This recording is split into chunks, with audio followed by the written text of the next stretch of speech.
यहाँ पर जो दुकानदार है उसे गोली मार दी जाती है। यहाँ पे लोग मौजूद हैं दिन दहाड़े, बिना किसी डर के, बिना किसी खौफ के, बिल्कुल बेखौफ अंदाज में ये शख्स यहाँ पर पहुंचता है, गोली मारकर वहां से फरार हो जाता है। हालांकि आपको बता दें कि आरोपी को इस मामले में गिरफ्तार कर लिया गया है। एक्सक्लूसिव तस्वीरें आपकी टेलीविजन स्क्रीन पर इंडिया वॉइस आपको ये तस्वीरें दिखा रहा है कि इस शख्स जिसे आप इस वक्त देख रहे हैं बाकायदा यहाँ पर पिस्टल लेकर पहुंचता है और दुकान पे खड़ा होता है। कुछ सेकंड्स के अंदर ही पूरी तस्वीर बदल जाती है।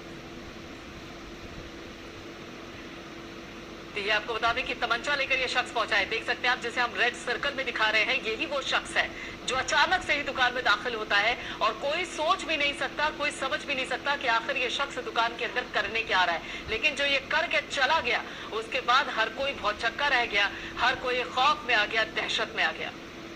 और ये इंडिया वॉइस आपको एक्सक्लूसिव तस्वीरें दिखा रहा है इस पूरे मामले को लेकर। गाजियाबाद में लॉ एंड ऑर्डर को लेकर, कानूनी व्यवस्था को लेकर, पुलिस महकमे के रवैये को लेकर, पुलिस की कार्यशैली को लेकर कई सवाल खड़े होने लगे कि एक तरफ तो गाजियाबाद में पत्रकार के सिर पर गोली मार दी जाती है और जिसकी मौत हो जाती है अस्पताल में, वहीं दूसरी तरफ देखिए रंगदारी वसूलने को लेकर किस तरह का ये वारदात सामने आई है। और ये सीसीटीवी कैमरे में कैद हुई तस्वीरें हैं और इन तस्वीरों को देखकर किसी का भी दिल दहल जाए कि आखिर गाजियाबाद में हो क्या रहा है।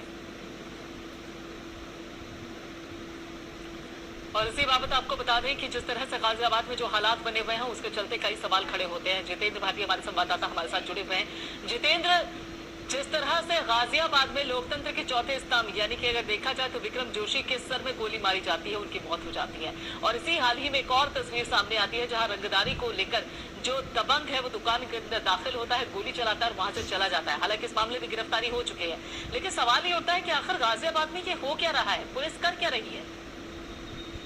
बिल्कुल प्रियंका, अगर ये कहा जाए कि लॉ एंड ऑर्डर की बिल्कुल धज्जियां उड़ गई हैं तो ये गलत नहीं होगा, क्योंकि गाजियाबाद में निरंतर हत्याएं हो रही है, लूट हो रही है और जिस तरीके से पत्रकार यानी चौथा स्तंभ को गिराया गया कहीं ना कहीं बेहद गंभीर है और पत्रकार की बहुत सरेराह हो गई। और अब जो तस्वीरें आई हैं वो तस्वीरें लोनी के चिरौड़ी इलाके की है, जहाँ पर एक हलवाई की दुकान के अंदर घुसकर तमंचे को उसके सीने पर लगाकर गोली मारी गई। तो कहीं ना कहीं बेहद गंभीर मामला है और इस मामले में भी पुलिस के द्वारा जब हमने सीसीटीवी की मांग की थी तो सीसीटीवी देने से पुलिस ने साफ मना कर दिया था। और पत्रकार विक्रम जोशी के मामले में भी वहां से सीसीटीवी, सीडीआर सब पुलिस खुद उखाड़ के ले गई थी। तो यानी कि कहीं ना कहीं पुलिस बचती है कि सीसीटीवी पत्रकारों के हाथ में न लगे। हालांकि पहले कॉपरेट किया करती थी पुलिस, लेकिन अब पुलिस बिल्कुल भी कॉपरेट नहीं करती है। और इतना ही नहीं, एक शख्स भी हमारे साथ जो साफ कर देंगे कि सीसीटीवी जब वो अरेंज करने के लिए सीसीटीवी हमने खुद अरेंज किया था, जो सीसीटीवी पत्रकार विक्रम जोशी के मामले में सामने आया था। आप बताएं, सीसीटीवी जो लगे हुए थे विजयनगर इलाके में उनको किस तरीके से हटाया गया था? जब सीसीटीवी जो विजयनगर में लगे थे, जब रात को भैया को एडमिट करा दिया विक्रम जोशी पत्रकार को गाजियाबाद के यशोदा अस्पताल में, हमें पता लगा कि जहाँ घटना हुई है हम वहाँ मौके पर पहुंचे। पुलिस नहीं मौके पर तब तक पहुंची।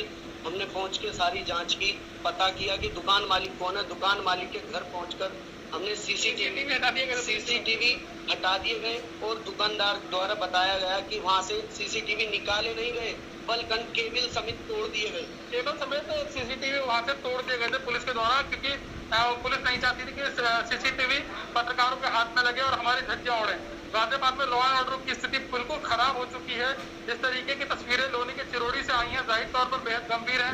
एक शख्स जो हलवाई की दुकान पर आता है, हलवाई समोसे दे रहा है और वहीं उसके सीने पर तमंचा 315 बोर का अवैध तमंचा सटाकर गोली मारी जाती है और उसकी मौके पर ही मौत हो जाती है।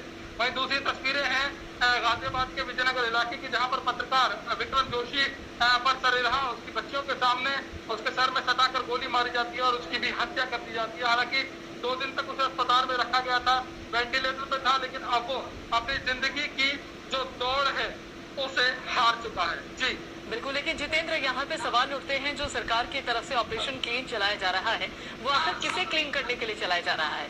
क्योंकि जिन्हें क्लीन करने के लिए ऑपरेशन चलाया गया है वो तो सरेआम दिन दहाड़े वारदात को अंजाम देते हैं और वहां से निकल जाते हैं। तो आखिर ये ऑपरेशन क्लीन है किसके लिए? कहना गलत नहीं होगा, क्योंकि ऑपरेशन क्लीन किस तरीके से किया जाता है, क्योंकि पत्रकार हैं और पत्रकारों को सब इस बारे में जानकारी होती है। हालांकि हम सब जानते हैं कि किस तरीके से क्या हो रहा है। लेकिन फिर भी बावजूद इसके जो पुलिस की एक थ्योरी होती है कि बदमाश सामने से आ रहा था और उसने हमारे ऊपर पुलिस पार्टी पर फायर किया और जवाबी कार्रवाई करते हुए हमने भी गोली चलाई और बदमाश के पैर में गोली लगी। तो कहीं ना कहीं ये भी एक बेहद गंभीर मामला है और इस पर भी एक बड़ी जांच बैठनी चाहिए, कई एनकाउंटर्स की जांच होनी चाहिए। जाहिर तौर पर ये जो घटनाएं घटती रहती हैं, इनमें कोई भी बदमाश सामने नहीं आता जिसके पैर में गोली मारी जाए या उनके सीने में गोली मारी जाए, क्योंकि बदमाश जिस तरीके से बेखौफ हो चले हैं जिला गाजियाबाद में, लॉ एंड ऑर्डर की स्थिति बिल्कुल खराब करती है गाजियाबाद में। तो कहीं ना कहीं बेहद गंभीर ये मामला है और इस पर संज्ञान जरूर लेना चाहिए, उत्तर प्रदेश सरकार को लेना चाहिए, योगी आदित्यनाथ को लेना चाहिए। योगी आदित्यनाथ खासतौर से लॉ एंड ऑर्डर की स्थिति को मजबूत करने की बात करते हैं, लेकिन गाजियाबाद में दिन रात ये घटनाएं हो रही हैं और अब वाकई ये सच है कि एक पत्रकार को जिला गाजियाबाद में पत्रकारिता में काम करते हुए डर लगता है।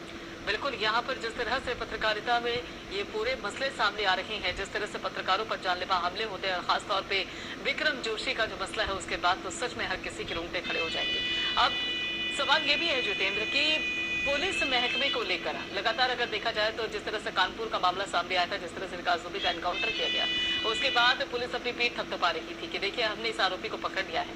लेकिन ऐसे लोग जो अब हर एक गली में, हर एक शहर में, गाजियाबाद के कोने कोने में जो अलग अलग विकास दुबे खड़े हो रहे हैं, उनका क्या होगा? क्योंकि एक तरफ उन्हें पता है कि योगी सरकार अपराध को लेकर, अपराधियों को लेकर कितनी सख्त हो गई है और इसी के चलते ऑपरेशन क्लीन भी चलाया गया है, लेकिन उनका बेखौफ अंदाज देखिए जरा, उन्हें इस बात का कोई डर ही नहीं है। वो दिन दहाड़े आते हैं, सरेरात सरेआम गोली चलाते हैं और फरार हो जाते हैं। आखिर कानून को लेकर उनके अंदर कोई खौफ है क्यों नहीं? देखिए, ये जिस तरीके की घटनाएं घट रही हैं उसमें कई बार पुलिस कई पहलुओं पर जांच करनी छोड़ देती है, क्योंकि बड़ी बात यह है कि जिस तरीके से सरेराह गोली चलाई जाती है तो आखिर ये हथियार पुलिस के बदमाशों के पास आ कहाँ से रहे हैं? अवैध तरीके से कई फैक्ट्रियां गाजियाबाद में पहले भी सील की गई थी और अवैध हथियारों का जखीरा भी कई बार जिला गाजियाबाद से बरामद किया गया था, लेकिन बावजूद इसके अब कई सालों से ऐसा कुछ भी नहीं हुआ। यानी कि कहीं ना कहीं गाजियाबाद जिले में अवैध हथियारों की मंडी भी लगती है और अवैध हथियार उपलब्ध भी कराए जाते हैं, लेकिन बावजूद इसके बदमाश बेखौफ घूम रहे हैं, तमंचा लगाकर घूम रहे हैं और कहीं ना कहीं उन्हें जरा सी कोई भी घटना होती है, कोई भी रोड रेज होता है, कोई भी छोटा से बड़ा मामला होता है तो उसमें गोली चलाई जाती है और कई ऐसी हत्याएं मामले सामने आए हैं। और ये जो मामला है, इस मामले में हमारे साथी विक्रम जोशी की भी हत्या कर दी गई है। हालांकि इससे पहले भी ये कोई नया मामला नहीं है, इससे पहले भी 2 बार पत्रकारों पर जानलेवा हमला हो चुका, उसमें भी गोली चलाई गई थी, अवैध हथियार थे और उसमें भी जानलेवा हमला किया गया था। पहला हमला किया गया था गाजियाबाद के इलेक्ट्रॉनिक मीडिया के अध्यक्ष अनुज चौधरी के ऊपर और उतना ही नहीं, उसके बाद उनके चश्मदीद को भी मारने की कोशिश की गई थी जिनका नाम दीपक चौधरी है।